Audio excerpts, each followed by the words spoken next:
Cricket ஃபேன்ஸுக்கு வணக்கம். So Indian team ஒரு வழியா அவங்களுடைய குரூப் ஸ்டேஜ் கம்ப்ளீட் பண்ணிட்டாங்க. ஸோ ஃபைனல் மேட்ச் கனடா கூட மழையால ரத்து செய்யப்பட்டது அப்படிங்கிறதுனால அது ஜெயிச்சாலும் தோத்தாலும் எந்த பிரயோஜனம் இல்லப்பா அப்படிங்கிற மாதிரி தான் ஆயிப்போச்சு.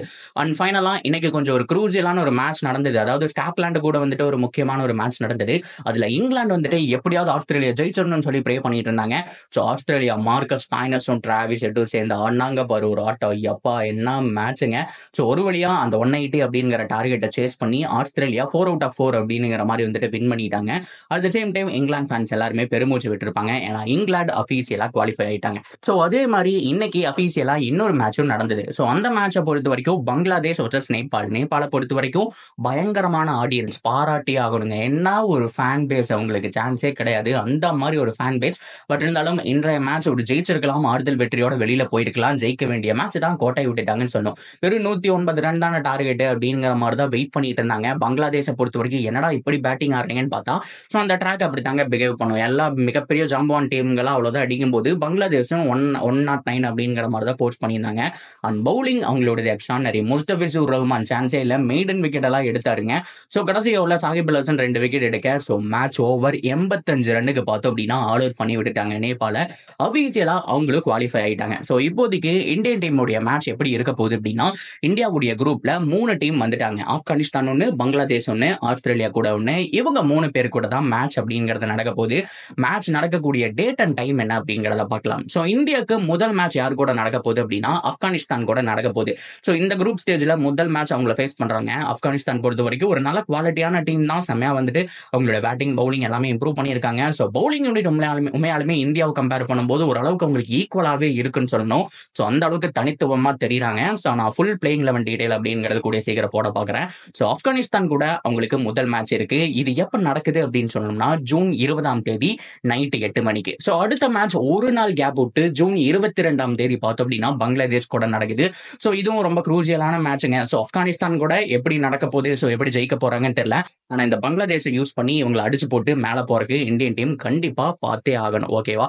ஸோ அப்படியே கட் பண்ணிட்டு வந்தோம் அப்படின்னா மறுபடியும் ஒரு நாள் கேப்ல ஆஸ்திரேலியா கூட மோத போறாங்க. ஸோ ஆஸ்திரேலியா கூட மோத போற அந்த ஒரு போட்டி வந்துட்டு ஜூன் 24 நடக்குது.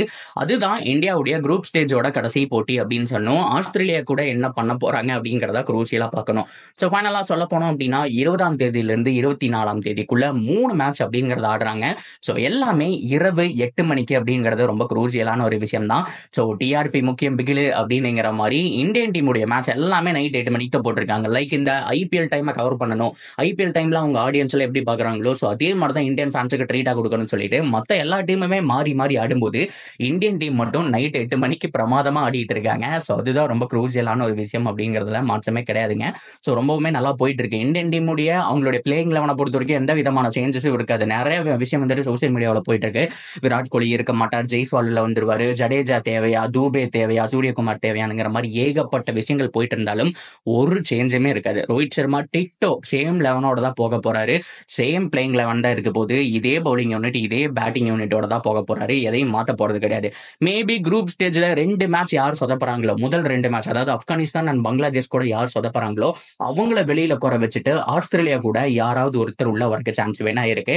அப்படி 2 மேட்சும் கம்ஃபர்டபுளா வின் பண்ணிட்டாங்கன்னா அப்பவும் பிளேயிங் 11 மாத்த மாட்டாரு. இதே பிளேயிங் 11ஓட தான் போக போறாரு.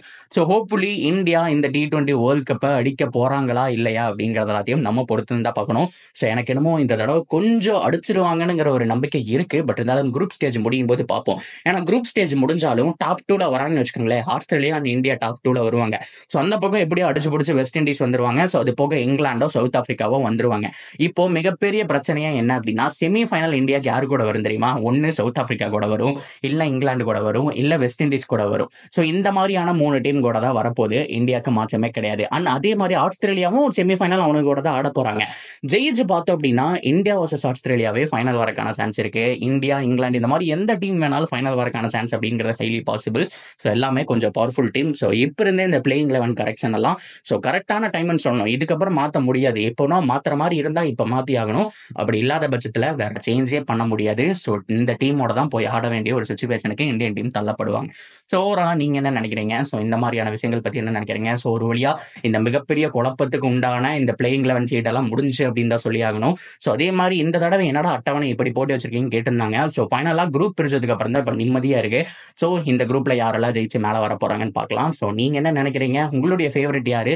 இவங்க தான் சாம்பியன் அடிச்சு சொல்றீங்க அப்படின்னா தாராளமாக கமெண்ட் செக்ஷன்ல சொல்லுங்க. தொடர்ந்து அப்டேட்டுக்கு சேனலோட இணைஞ்சிருங்க. மறக்காம சப்ஸ்கிரைப் பண்ணி சப்போர்ட் பண்ணுங்க.